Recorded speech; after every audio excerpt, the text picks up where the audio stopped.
Point 1. Une ingénieure dans une firme de jouets teste les voitures téléguidées sur un banc d'essai, où l'on mesure la position de la voiture par rapport au temps. Elle obtient les résultats suivants. Voici le tableau qui résume les résultats des positions en mètres par rapport au temps qui s'écoule en secondes. A. La voiture est-elle en MRU? Justifie en réalisant un graphique de la position par rapport au temps. Quelle hypothèse complémentaire doit-on ajouter pour que la voiture soit bien en MRU? Bien, la voiture sera en MRU si la vitesse à laquelle elle se déplace est une constante. Graphiquement, cela est déterminé par une droite. Donc, réalisons le graphique.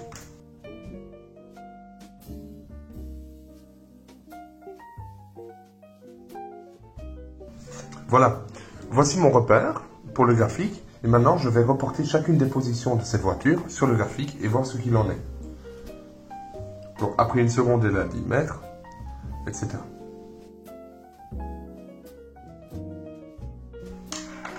Et on voit que la courbe qu'on a déterminée est bien une droite.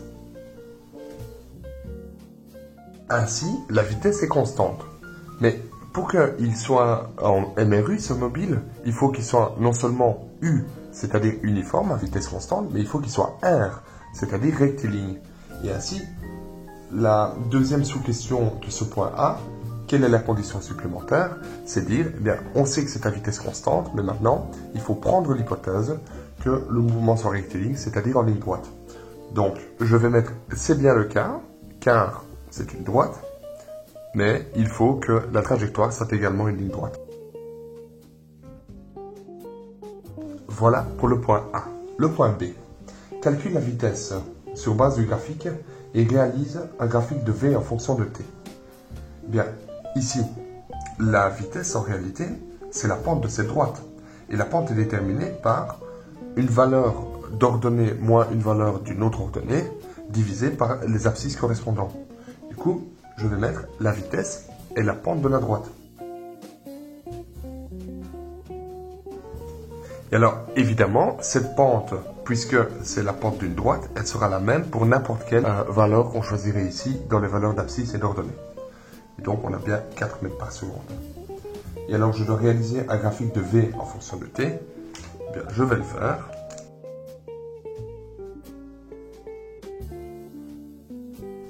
Et voilà. Puisqu'on ne connaît pas la vitesse en dehors de cet intervalle de 1 seconde jusqu'à 10 secondes, on ne peut pas dire plus que ce qu'on sait. Voilà. C. Montre que la distance parcourue au cours du mouvement est égale à l'aire du graphique de V en fonction de t pour l'intervalle de temps considéré. Alors, il s'agit de montrer que cette aire-ci... Ah oui, je vois que je suis allé un peu loin. Cette aire-ci est bien égale à la distance parcourue au cours du mouvement. Mais quelle est-elle? La distance parcourue au cours du mouvement, finalement, c'est, dans ce tableau-ci, la distance entre la distance finale sur le mouvement et la distance initiale sur le mouvement. Et donc, on peut dire que c'est delta x est égal à 46 mètres moins 10 mètres égale 36 mètres. En parenthèse, voir tableau. Et ça, c'est ce qu'on doit démontrer. On doit démontrer que cette aire-là est bien égale à ceci. Bah, l'aire, c'est quoi? C'est la base fois la hauteur. La base, elle vaut combien? Et ici, on va de 1 seconde à 10 secondes. Du coup, notre base vaut bien 9 secondes. Et la hauteur vaut 4 mètres par seconde. C'est la hauteur ici. 4 mètres par seconde. Et alors, on obtient bien 4 fois 9 égale 36. Quelle unité? Eh bien, ce sont des mètres fois des secondes divisé par des secondes. Les secondes se simplifient. Et donc, ça me donne bien 36 mètres. Et j'ai bien démontré ce que je voulais. Ceci est bien égal à ceci. Voilà pour la réponse D. C, pardon. Et maintenant, la réponse D, sachant que l'essai a duré 15 secondes, quelle est la longueur minimale de la table pour que la voiture ne tombe pas? Bien, pour ceci, je vais devoir réaliser l'équation du mouvement. Réalisons l'équation du mouvement. Et en fait, l'équation du mouvement, c'est toujours la même chose, c'est x de t est égal à v fois t moins t bar plus x bar, où le couple t bar x bar est un point quelconque de la courbe. Ainsi, pour le couple x bar t bar, on pourrait prendre 26 5 par exemple, ou 5 26 plutôt, t bar x bar, ou bien on pourrait prendre un 10 ou 10 46. Eh bien, ça reviendrait tout à fait au même, puisque c'est une droite et que le coefficient directeur nous permettrait d'ajuster la courbe par rapport aux données qu'on prend. Et moi, par exemple, je vais prendre t égale 10, x égale 46. Et donc, x de t égale la vitesse, c'est bien la pente, c'est 4 mètres par seconde, fois t moins 10 plus 46. Ok. Et on voit bien que ça, c'est notre argument, t c'est notre argument, et que x, c'est bien notre inconnu. Que vaut x de 15? Eh bien, je fais que remplacer 15 dans cette équation.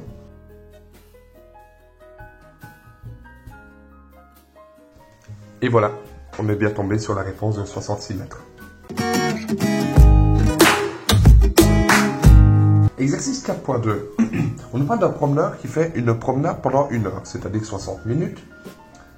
Le schéma ci-dessous représente la position du promeneur en fonction du temps.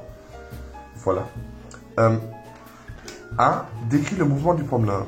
Alors bon, on voit que d'abord la position augmente, elle reste stable et puis elle diminue. Et pour un peu fixer les idées, je vais d'abord commencer par montrer sur un axe ce que le promeneur est en train de faire, puisque finalement, on doit se rappeler que nous parlons de vitesse à une dimension, c'est-à-dire uniquement selon x, et que ce sont des vitesses vectorielles, donc c'est-à-dire qu'elles comprennent un signe. Donc finalement, notre promeneur, qui se balade sur un axe x, on peut imaginer par exemple sur un chemin de A large qui est en ligne droite, ok. Là, il part d'une position qu'on va dire qui est chez lui, il fait tout le tracé ici jusqu'à une certaine position à 2 km d'éloignement. Donc ça c'est en 24 minutes, il fait ça en 24 minutes. Et puis il s'arrête et il reste sur le même axe. Et puis seulement après ici combien de minutes d'arrêt, eh bien il refait demi-tour pour revenir sur le même axe à la position départ. D'accord? Donc il n'y a pas de sens, puisqu'on travaille à une dimension, de dire qu'il va monter, rester au sommet et redescendre. Puisque là, en fait, ce n'est pas un repère cartésien x en fonction de y, mais bien un repère de la position x par rapport au temps t qui s'écoule. Donc on a vraiment un mouvement selon un axe vers la droite, et puis après il revient vers la gauche, sachant que x est positif vers la droite. Si x avait été positif vers la gauche, ça aurait été exactement le même sens. Donc ceci dit, nous allons écrire que le promeneur se déplace de 2 km dans le sens positif de l'axe en 24 minutes. Il s'arrête pendant du coup 18 minutes. Et puis après, il revient sur ses pas en 20 minutes.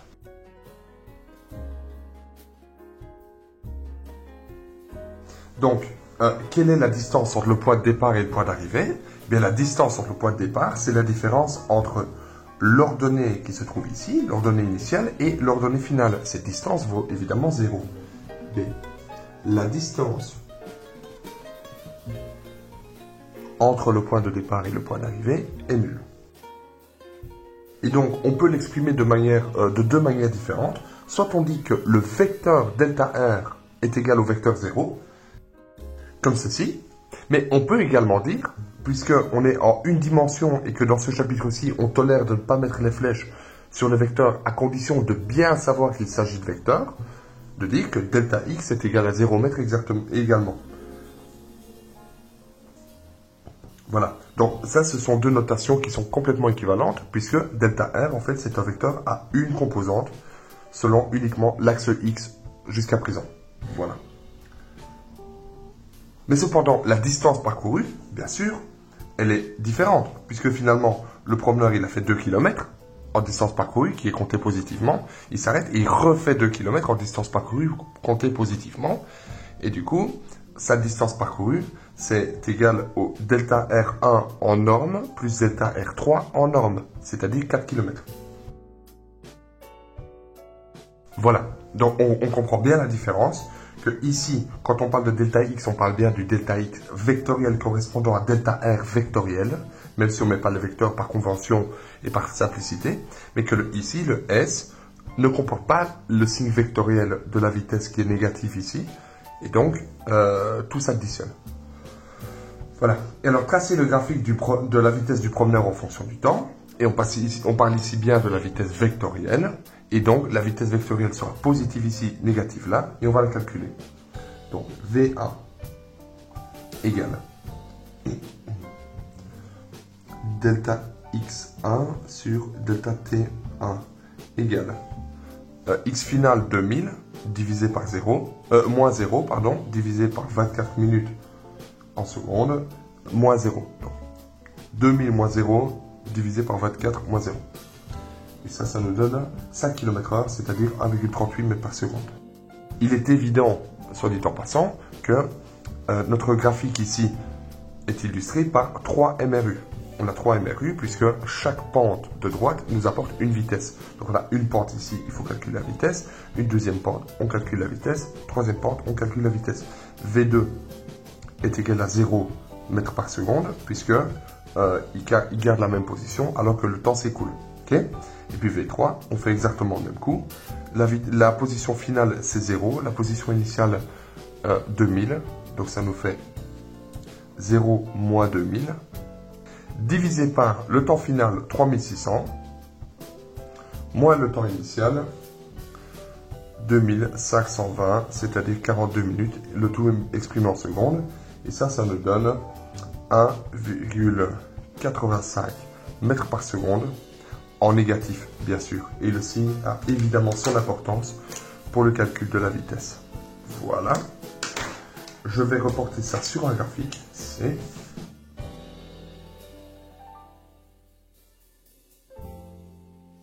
Et donc, on se trouve bien avec un graphique de la vitesse exprimée en fonction du temps, avec ici une vitesse positive initiale de 1,38 mètres par seconde. Là, une vitesse de 0. Et puis finalement, une vitesse de moins 1,85 mètres par seconde. Alors, avant de finir, et ce n'est pas demandé, mais je pense qu'il est quand même important de le préciser, c'est de dire que, puisque ici, delta X vaut 0, bien, la conséquence de ceci, c'est que l'air ici, R1, sera bien sûr égal à l'air numéro 2. Puisque cette R sera négative, elle sera comptée négativement, cette R sera comptée positivement, et du coup, on aura R1 égale moins R numéro 2, de manière à ce que delta X total est égal à R1, bien sûr, plus R2, l'air sous l'ensemble de la courbe, entre 0 et 60 minutes, et ça, ce sera égal à R1 moins R1 égale 0 mètres. Et on se retrouve ici, et évidemment, cette loi-ci est toujours confirmée, même quand c'est 0 mètres et qu'on revient sur ses pas. J'espère que c'est compris.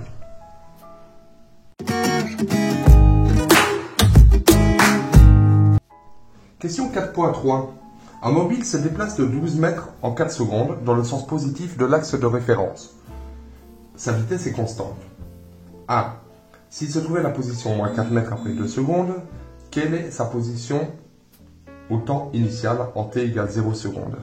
Bien, on va d'abord décrypter l'énoncé en disant que s'il fait 12 mètres en 4 secondes et que sa vitesse est constante, et bien alors, on aura V égale delta X sur delta T est égal à 12 mètres divisé par 4 secondes, c'est-à-dire 3 mètres par seconde.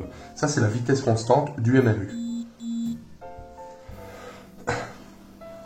le point A, s'il se trouvait à la position moins 4 mètres après 2 secondes, bien, cela veut dire qu'il existe un point t bar x bar qui vaut 2 secondes moins 4. Et de là, on peut déterminer l'équation du mouvement, puisque l'équation du mouvement, c'est x de t est égal à v fois t moins t0, ou t bar, plus x0 ou x bar, où t0 ou t bar et x0, x bar est un point quelconque du mouvement. Et ainsi, on peut remplacer les données qu'on connaît, c'est-à-dire v qui est ici, t bar qui est là, et x bar qui est là. Ça, c'est notre équation du mouvement. Et ce qu'on nous demande, c'est quelle était la position du mobile au temps t égale 0 secondes. Bien maintenant, on cherche simplement savoir où il était en t égale 0. Voilà, la position initiale du mobile en t égale 0, c'est moins 10 mètres. De même, pour résoudre le point B qui est de se demander où était le mobile en t égale 10 secondes, eh bien, on remplace dans notre équation du mouvement t par 10 secondes. Et voilà, la position du mobile en t est égale à 10 secondes est de 20 mètres. Et voilà pour l'exercice 4.3.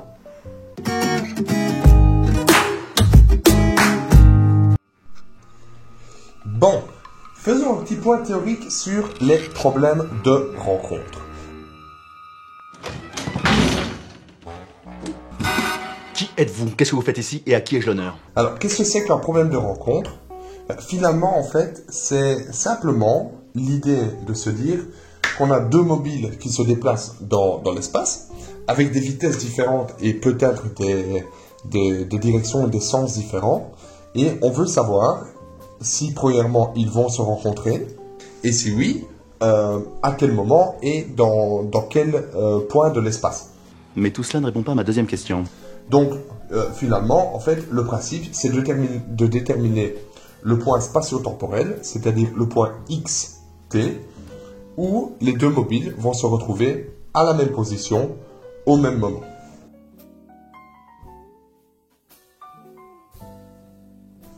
Et alors, en fait, pour faire cela, ce qu'on va faire, c'est utiliser deux méthodes qui sont en fait complémentaires. C'est la méthode analytique et la méthode graphique. Méthode analytique, le principe, c'est finalement de revenir à une équation du mouvement telle qu'on l'a fait dans l'exercice précédent. Donc, en fait, on fait l'équation du mouvement du premier mobile, x en fonction de t. On fait l'équation du mouvement du deuxième mobile, x en fonction de t. Et alors, en fait, on réalise un système d'équations, x1 en fonction de t, x2 en fonction de t, pour lequel, en fait, on cherche le point de l'espace où x1 égale x2.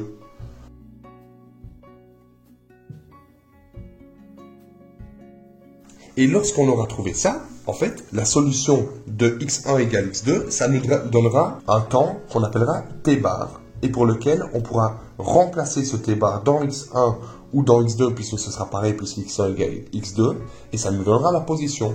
Et donc, on détermine le point t bar, x bar.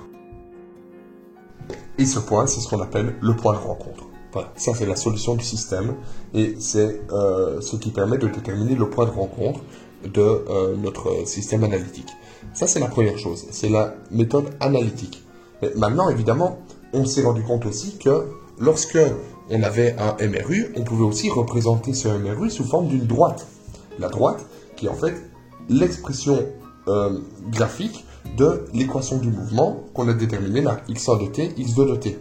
Eh bien, la deuxième méthode qu'on va utiliser, c'est la méthode graphique qui consiste en fait à représenter les deux droites de l'équation du mouvement des deux mobiles et leur point d'intersection sera le point de rencontre.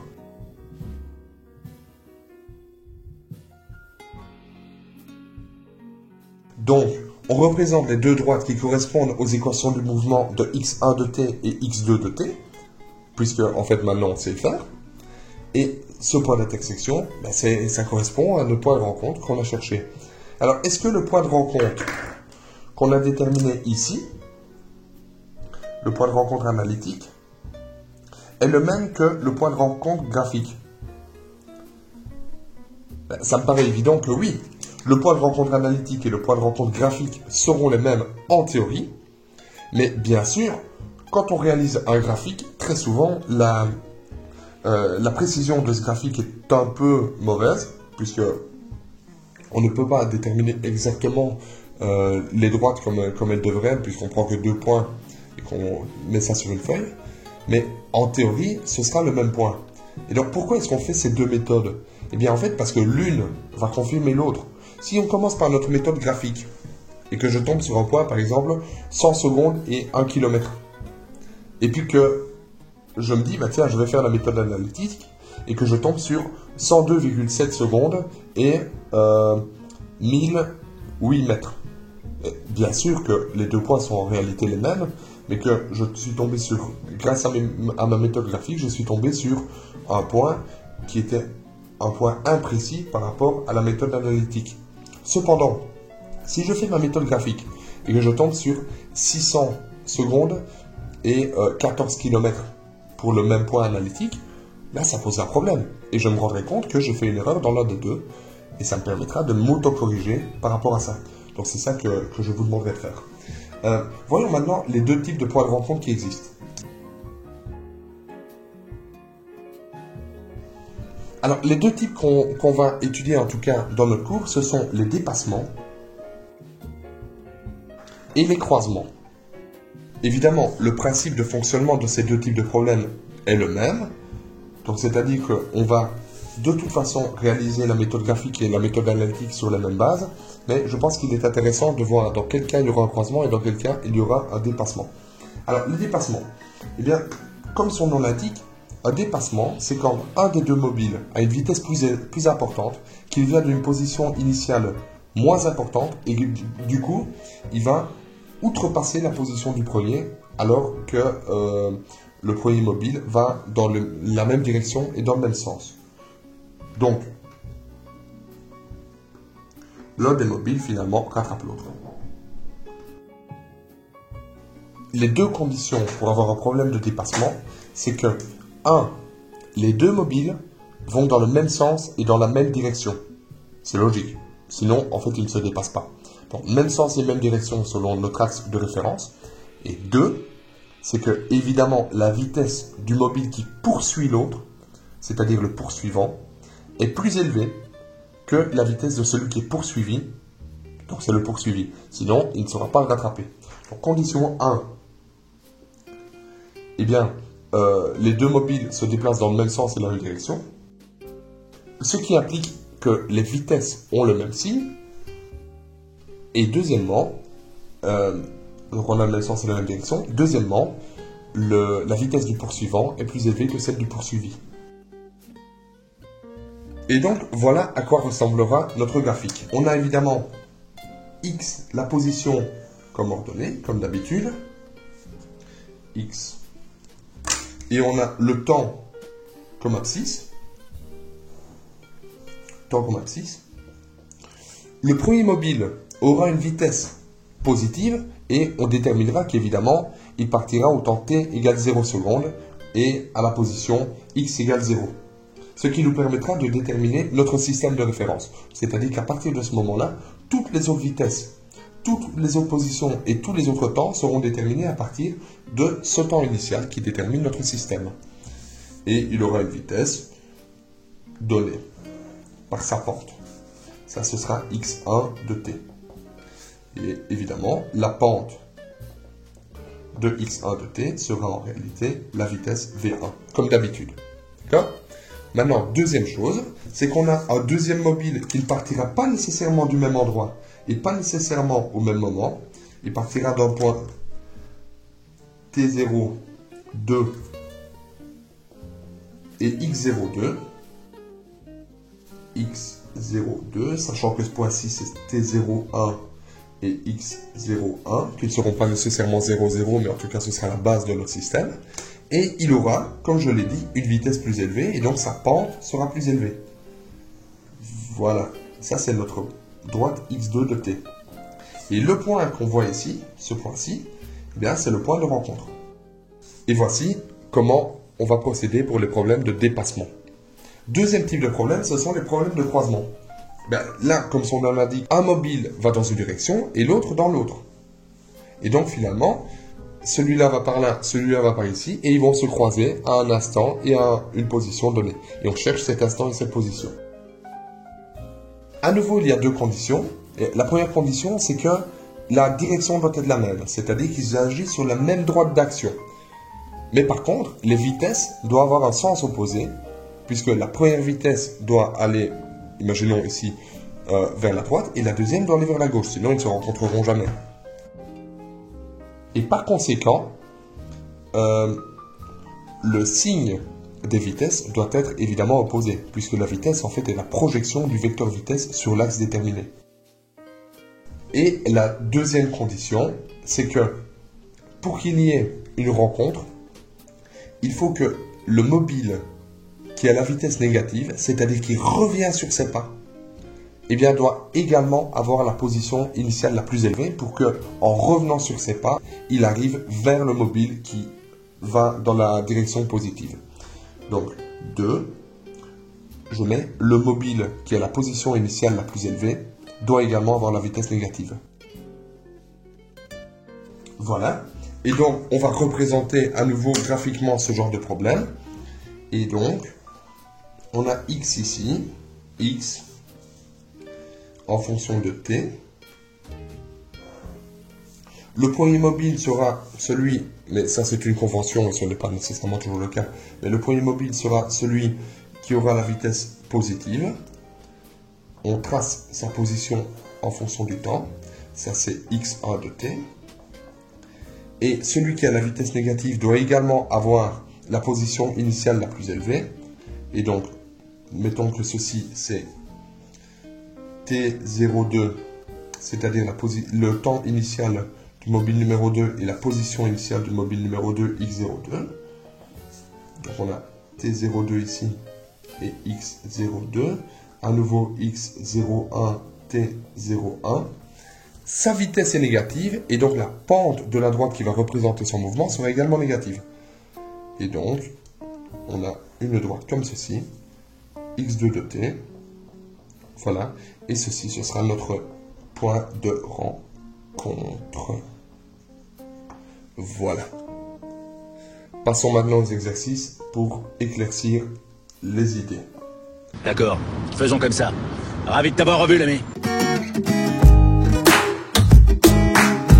Passons donc à l'exercice 4.4 pour un peu fixer ces idées sur les problèmes de rencontre. Ici, on parle de deux trams qui sont sur la même ligne dans le sens inverse. Ils se trouvent à deux arrêts successifs séparés d'une distance de 600 mètres et partent en même temps de leur arrêt respectif. Le premier tram se déplace à une vitesse de 54 km/h en moyenne et l'autre une vitesse de 36 km/h en moyenne. Évidemment, ils sont tous les deux en MRU puisque c'est la matière qui nous occupe actuellement. De quel type de rencontre s'agit-il? Justifié. Eh bien, je rappelle qu'il y a deux types de rencontres qui peuvent exister. Ce sont les problèmes de croisement et les problèmes de dépassement. Ici, cependant, eh bien, ils ont une distance initiale de 600 mètres et vont dans des sens inverses. Ce qui veut dire que clairement, les deux conditions pour avoir un problème de croisement sont réunies. 1. La vitesse de l'un est l'opposé de celle de l'autre, ou en tout cas a un signe contraire. Et 2. Les deux trams sont dans le même sens, dans la même direction, pardon, mais dans des sens opposés. Donc on est bien sur un problème de croisement.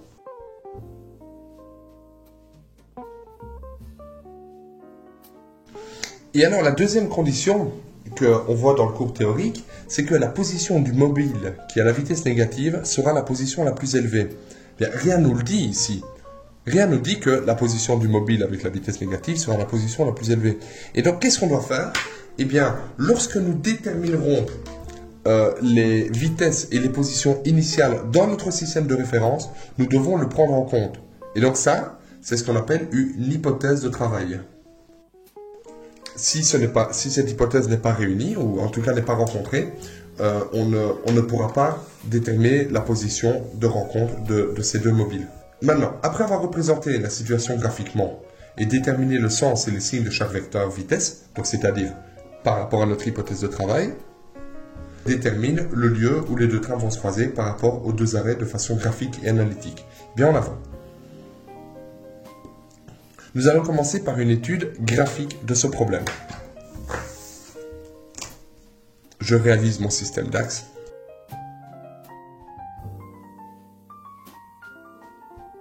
Voilà, le système est réalisé. Et donc maintenant, on va déterminer les deux points qui vont nous permettre de tracer les deux droites correspondant au mouvement du tram numéro 1 et du tram numéro 2. Le tram numéro 1 se déplace avec une vitesse de 54 km/h, c'est-à-dire 15 mètres par seconde. Bien, vu qu'ici, j'ai décidé de prendre un temps de 30 secondes, il fait 15 mètres par seconde, et donc, il aura fait 450 mètres en 30 secondes. J'ai donc le point ici 0, 0, qui sera le point à partir duquel je vais définir tout mon système d'axes à tout moment, et puis le point 450, 30. J'ai donc deux points qui correspondent à deux positions espace-temps de mon mobile numéro 1, et je peux tracer la droite x1 de t.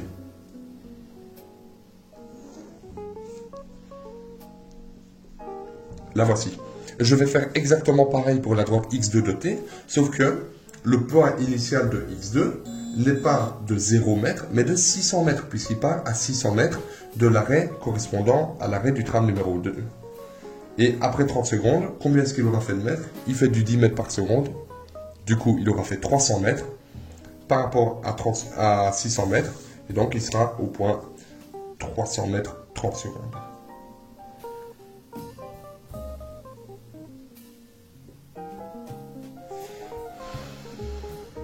J'ai un deuxième point et je peux à nouveau tracer ma droite de x en fonction de t correspondant à x2.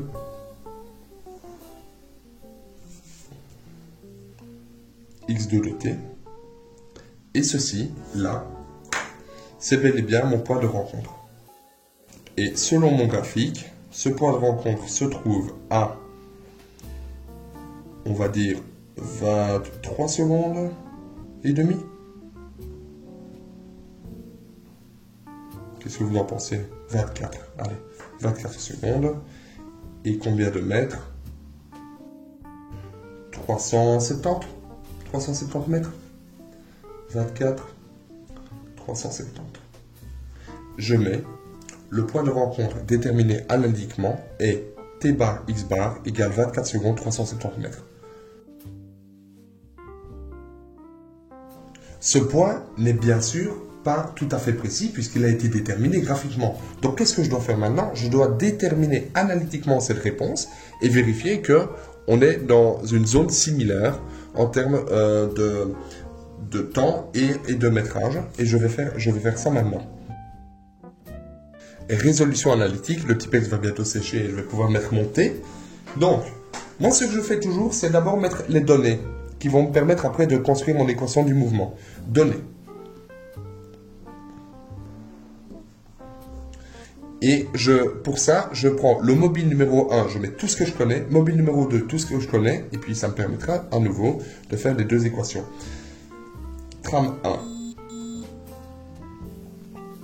Alors, le tram 1, il part du point 0, 0, donc on a T01 égale 0 secondes, X01 égale 0 mètres, voilà, donc ça c'est son arrêt et, au moment où il le quitte, et on a la vitesse numéro 1 qui est de 15 mètres par seconde.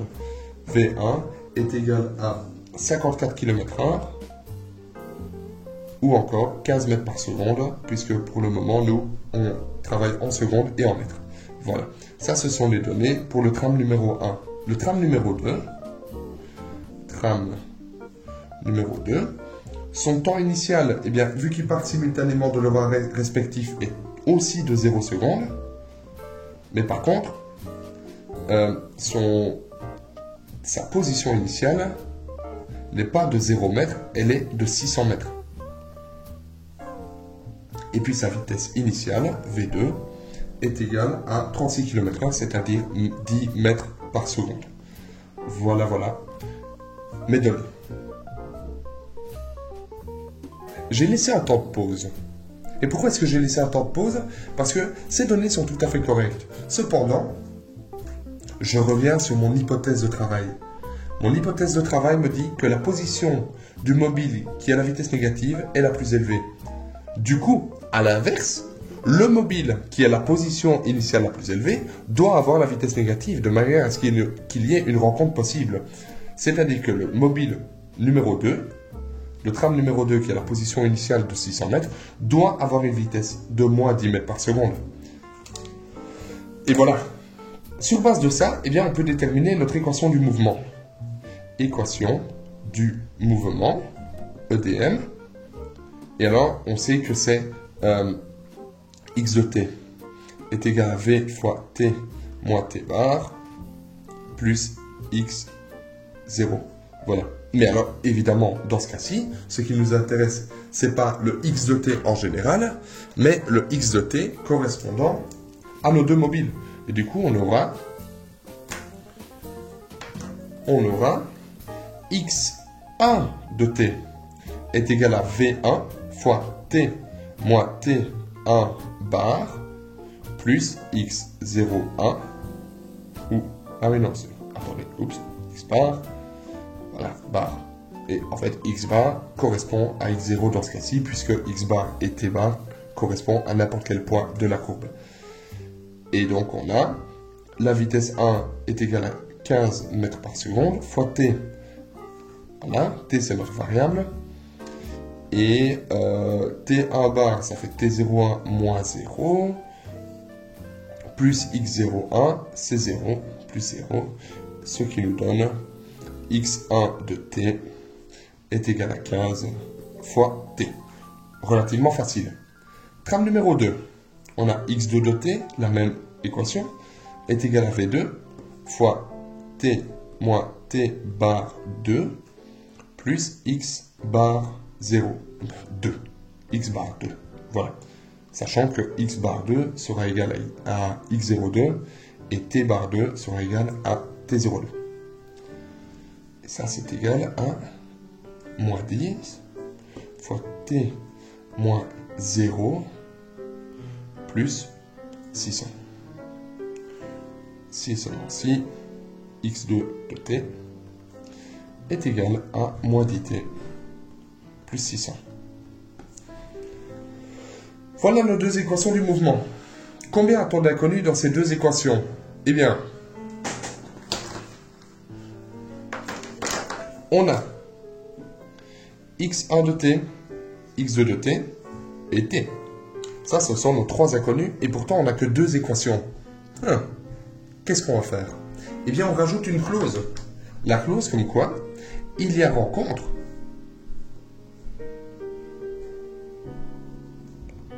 lorsque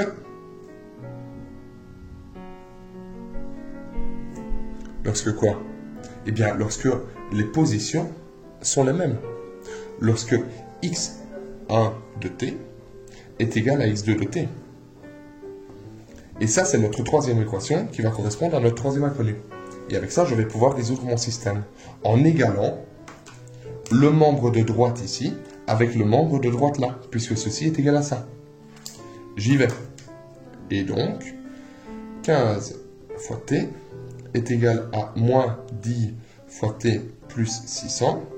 C'est seulement si 25 fois t égale 600. Ou encore que t égale 24 secondes. Bingo, c'est ce que j'avais trouvé là. Et par contre, pour trouver x, je vais réinjecter le 24 secondes dans cette équation-là, ou bien dans celle-là, de manière non discriminée, puisque finalement, x1 de t est égal à x2 de t, quand t vaut 24 secondes. On vient de le déterminer. x1 de 24 est égal à x2 de 24 est égal à 15 fois 24. Et ça, c'est notre équation x1 qui nous le donne, mais qui est égale également à moins 10 fois 24 plus 600. Obligatoirement, puisque c'est notre point de rencontre, il doit correspondre aux deux équations en même temps. Et ça, c'est égal à 360 mètres. Ainsi, le point de rencontre déterminé analytiquement, est égal à 24 secondes 360. Et alors la bonne nouvelle là-dedans, c'est que le point de rencontre déterminé graphiquement est très très proche du point de rencontre déterminé analytiquement, et donc on peut dire que notre problème est très certainement bien résolu. Passons au dernier exercice de cette série 4, c'est-à-dire le 4.5. Une montgolfière s'élève verticalement à la vitesse de 15 mètres par seconde. Une minute après que le premier ait quitté le sol, un second ballon quitte le sol à une vitesse de 20 mètres par seconde. A. De quel type de rencontre s'agit-il? Eh bien, 1. Il s'agit d'un problème de dépassement, puisque les deux directions vont dans le même sens et dans la même direction. Et en plus, le poursuivant, c'est-à-dire le second ballon, celui qui est parti en deuxième, eh bien, a une vitesse plus importante que le poursuivi. Et donc, il y aura un moment où celui-ci va dépasser le premier ballon. Donc, je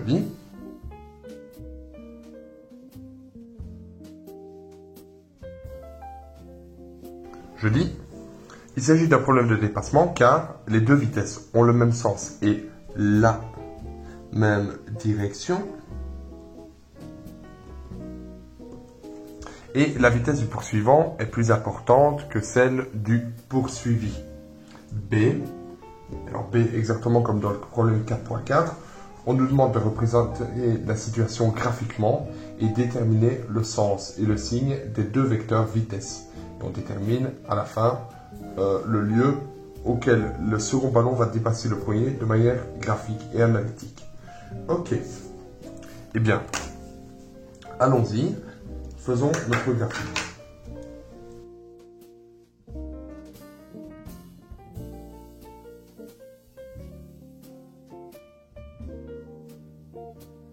Et voilà notre graphique.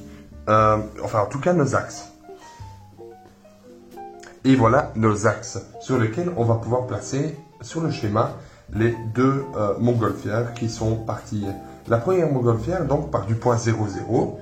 On fixe donc notre système d'axe temporel et spatial grâce à ce premier point. Et à partir de ce premier point représentant la première montgolfière, eh bien, on va pouvoir déterminer tout le reste des autres points.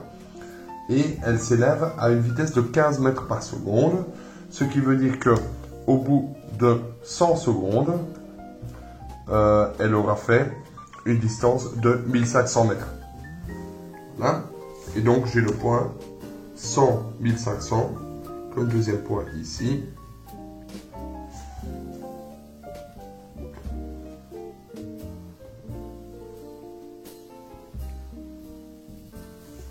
Voilà. Et à partir de ces deux points, je représente le graphique de la première montgolfière, c'est x1 de t. Que je vais un peu prolonger. Voilà. Et alors, la deuxième part après 60 secondes, donc ce sera ici. Et au bout de 100 secondes, elle aura fait, vu qu'elle fait du 20 mètres par seconde, elle aura fait 2 km. Donc ça veut dire que au point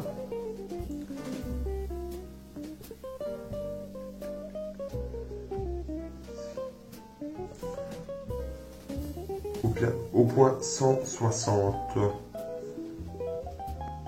qui se trouve ici, elle aura fait 2 km. Et sur base de ces deux points-là, je peux tracer également le graphique de x2 de t qui se trouve ici. x2 de t. Et ainsi, je décale x1 de t et ceci, c'est notre point de rencontre, point de dépassement.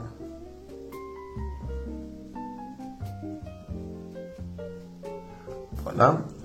Qui a les coordonnées 250 secondes et 3550 mètres.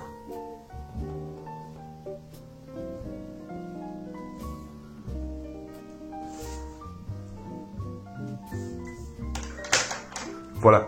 Et donc j'écris le point de rencontre déterminé graphiquement est le point t bar x bar égale 250 secondes, 3600 même mètres.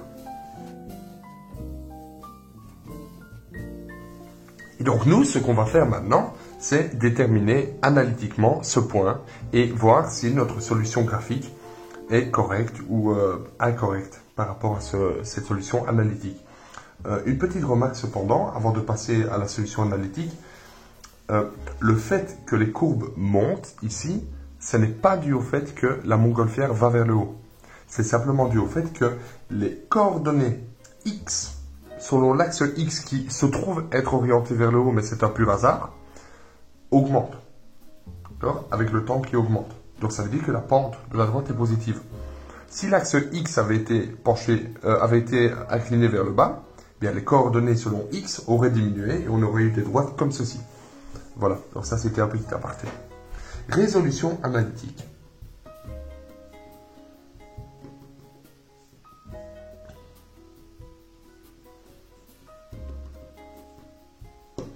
Comme la fois dernière, on va d'abord commencer par mettre les données. Données. Et alors on a pour le ballon 1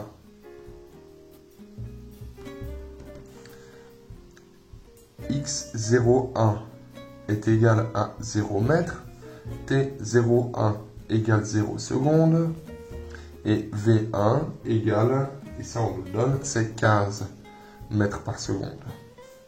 Voilà pour le ballon 1. Ballon 2.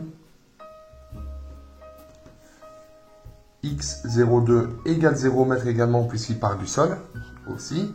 t02 il part une minute suivant le ballon 1, donc c'est 60 secondes. Et v2 égale 20 mètres par seconde, qui est bien plus élevé que 15. La vitesse du poursuivant est plus grande que celle du poursuivi. Parfait. Qu'est-ce qu'on fait alors? Eh bien, on fait l'équation du mouvement. L'équation du mouvement, c'est x1 de t est égal à v1 fois t moins t01, ou t bar 1, plus x01. C'est seulement si x1 de t est égal à t01, v1 pardon, c'est 15 mètres par seconde, 15 fois t moins 0 plus 0, hop, là, est égal à 15t. On fait le même coup pour le ballon numéro 2 et ça nous donne, c'est seulement si, x2 de t est égal, je vous épargne les détails, 20 fois t moins 60 plus 0. 20 fois t moins 60. Voilà. Comme au problème précédent, eh bien, on se trouve avec deux équations, l'équation qui correspond à x1 et l'équation qui correspond à x2, et trois inconnus. Les trois inconnus qui sont x1, x2 et t. Et du coup, il nous faut une troisième équation pour pouvoir résoudre notre système. Et la troisième équation est il y a rencontre lorsque 3 petits points, et ça c'est la résolution de notre système, c'est la clé de voûte de notre raisonnement, c'est lorsque x1 de t est égal à x2 de t. Et ça nous permet de résoudre le système, puisque si x1 de t est égal à x2 de t, eh bien le membre de droite de x1 de t est égal au membre de gauche, et on se retrouve qu'avec une seule inconnue, c'est t. Et c'est ce que je vais faire maintenant. C'est seulement si 15 fois t est égal à 20 fois t moins 60, ou encore, ça veut dire que moins 5 fois t est égal à moins 20 fois 60, ou que t est égal à 20 fois 60 sur 5 est égal à 240 secondes. Et ça, c'est égal à 4 minutes. Et alors, une fois qu'on a 240 secondes ici, pour trouver l'endroit où se produit cette rencontre, on réinjecte la valeur de t dans x1 ou dans x2, c'est-à-dire ça n'a pas d'importance puisque la valeur de x1 de t est égale à x2 de t quand t vaut 240 secondes. Et donc on dit x1 de 240 est égal à x2 de 240. Ça c'est parce qu'on vient de résoudre le système en le postulant. est égal à 15 fois 240, qui est lui-même égal à 20 fois 240 moins 60.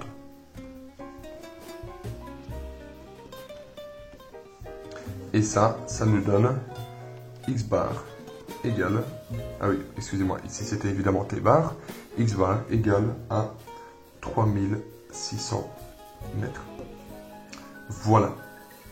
Alors, voyons si le point t bar est égal à 240, x bar est égal à 3600, correspond bien à notre solution analytique. Et bien sûr, oui, ça correspond à notre solution analytique. Et là, on est vraiment content, puisque le résultat analytique confirme le résultat graphique et réciproquement. Et donc, on peut se dire qu'on a bien travaillé. Le point déterminé analytiquement confirme bien le point déterminé graphiquement.